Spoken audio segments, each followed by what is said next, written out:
வணக்கம்.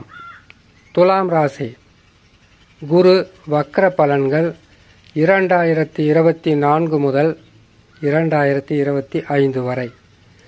வருகின்ற 15/10/2024 புரட்டாசி மாதம் 29ஆம் தேதி செவ்வாய்க்கிழமை காலை 10 மணிக்கு குரு பகவான் வக்ரம் பெறுவார். குரு பகவான் வக்ரம் பெறுவதால் துலாம் ராசிக்காரர்களுக்கு கஷ்டங்களும் நஷ்டங்களும், பொருளாதாரத்தில் ஏற்பட்ட பல வகையான பின்னடைவும், வருமான குறைவும், குடும்பத்திலும் சரி செய்யும் தொழிலிலும் சரி ஏற்பட்ட பிரச்சனைகளிலிருந்து மீண்டு வருவதற்குண்டான நல்ல வழியாகவே இருக்கும் குரு பகவான் வக்ரம் பெறுகின்ற இந்த 150 நாட்கள். குரு பகவான் வக்ரம் பெற்று வக்ர நிவர்த்தி என்பது 11/2/2025 தை மாதம் 29ஆம் தேதி செவ்வாய்க்கிழமை காலை 10 மணிக்கு வக்ர நிவர்த்தி அடைவார்.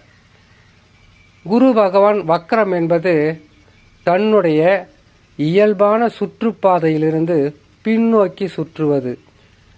துலாம் ராசிக்காரர்களுக்கு பாதக அதிபதி என்று சொல்லக்கூடிய குரு பகவான் பாதகஸ்தானத்தில் அமர்ந்தால் நற்பலன்கள் அதிகரிக்கும் என்பது ஒரு பொய்யான கருத்து. ஏன்னு கேட்டிங்கன்னாக்கா, 8ஆம் இடத்தில் எந்த கிரகம் அமர்ந்தாலும் வாழ்க்கை என்பது ஒரு போராட்டமாகவே இருக்கும். தொட்டது துலங்காது, நினைச்சது நடக்காது, செய்கிற தொழிலில் பல வகையான எதிர்ப்புகளை சந்திக்கணும். நல்லவங்களும் விரோதிகளாக மாறுறது, கெட்டவங்க சவகாசம் என்பது இந்த நாட்களில் நம்மளோட சேர்ந்து இருக்கிறது. இப்படிப்பட்ட பாதகங்களை குரு பகவானும் செய்வார். ஏன்னு கேட்டிங்கன்னாக்கா, 3ஆம் அதிபதியும் 6ஆம் அதிபதி என்று சொல்லக்கூடிய குரு பகவான், 3ஆம் அதிபதினா புரியுதுங்களா? தனுசு ராசினுடைய அதிபதியும் மீன ராசினுடைய அதிபதியும் என்று சொல்லக்கூடிய குரு பகவான் 8ஆம் இடத்தில் அமர்ந்திருப்பது போராட்டங்கள் மட்டுமல்லாமல் வாழ்க்கை என்பது மிகவும் கடினமான போக்கை கொண்டு போய் நிற்க வைக்கும். எத்தனை வகையான கஷ்டங்களை 8ஆம் இடத்தில் குரு பகவான் இருந்தால் தருவார் தெரியுங்களா? நல்ல பேர் இருக்காது. நல்ல பேர் புகழோடு வாழ்ந்தவங்க கூட சற்று சறுக்கல்களை சந்திப்பது குரு பகவான் 8லே இருக்கும்போது. அது மட்டுமல்லாமல் கையிருப்பு கரைவது, காசு பணம் நஷ்டமாவது, செய்கிற தொழிலில் கஷ்டங்கள் வருவது, நம்பியவர்கள் நம்பிக்கை துரோகம் செய்வது, பொருட்களோ அல்லது ஏதாவது உங்களுடைய கைப்பொருட்களோ காணாமல் போவதற்குண்டான வாய்ப்புகளும் இருக்கும். சில நேரங்களில் குடும்ப தலைவர்களாகவோ குடும்ப தலைவியாகவோ பொறுப்புகளை சுமந்து கொண்டு இருக்கக்கூடிய எந்த நபர்களாக இருந்தாலும் பல வகையிலும் இன்னல்களும் இம்சையும் சந்தித்தே ஆக வேண்டும். 8ஆம் இடத்தில் குரு பகவான் வந்தால். குரு பகவான் என்பவர் வக்ரம் பெற்றால் இதிலிருந்து மாற்றம் பெற்று பலன்கள் என்பது வேற மாதிரியாக இருக்கும். வக்ரம் பெறுகின்ற இந்த 150 நாட்கள் என்பது துலாம் ராசிக்காரர்களுக்கு நல்ல நேரம்தான் சொல்லணும். ஏன்னு கேட்டிங்கன்னாக்கா, பாதகத்தில் அமர்ந்து இருக்கக்கூடிய குரு பகவான் வக்ரம் பெறும்போது சாதக பலன்களாக மாற்றி கொடுப்பதற்குண்டான வாய்ப்புகள் இருக்கும். துலாம் ராசிக்காரர்களுடைய ஜாதகத்தை பார்க்கல, உங்களுடைய லக்னம் எதுன்னு தெரியாது. ராசி மட்டும் துலாம் ராசி. லக்னத்திலிருந்து சுபத்தன்மை வாழ்ந்த இடங்கள் என்று சொல்லக்கூடிய கேந்திரங்களிலும் திரிகோணங்களிலும் அமரப்பட்ட சுபத்தன்மை வாழ்ந்த ஆட்சி உச்சம் பெற்ற கிரகங்களுடைய தசாவாக இருந்தால் பெரிதளவு பாதகத்தை சந்தித்திருக்க முடியாது. ஆனால் பாதகம் என்பது இல்லாமல் இருப்பதற்குண்டான வாய்ப்பும் இல்லை. ஏன்னு கேட்டிங்கன்னாக்கா, இருக்கின்ற இடத்திற்கு தக்கவாறு பலன்களை கொடுத்தே ஆக வேண்டும் என்கின்ற கட்டாய நிலையில் செயல்படுவதுதான் கிரகங்கள்.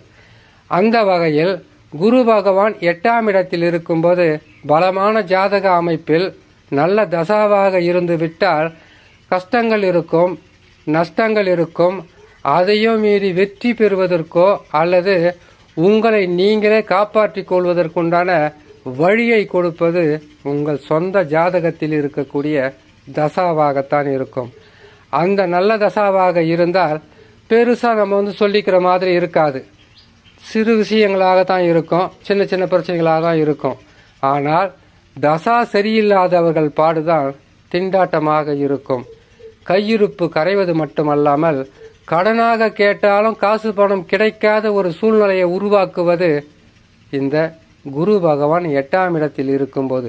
குரு பகவான் மட்டுமல்ல, 9 கிரகங்களில் எந்த கிரகங்கள் 8ஆம் இடத்தில் சஞ்சாரம் செய்தாலும் 2.25 நாட்கள் மட்டும் சந்திராஷ்டமமாக அமரக்கூடிய சந்திர பகவானும் அந்த 2.25 நாளில் பார்த்தீங்கன்னாக்கா குழப்பம், அதுக்கப்புறம் அலைச்சல், மன உளைச்சல், தேவையில்லாத பிரச்சனைகள், தேவையில்லாத மன வெறுப்பான சம்பவங்களை சந்திக்கக்கூடிய சூழ்நிலையில் உருவாக்கி விட்டு விடுவார்.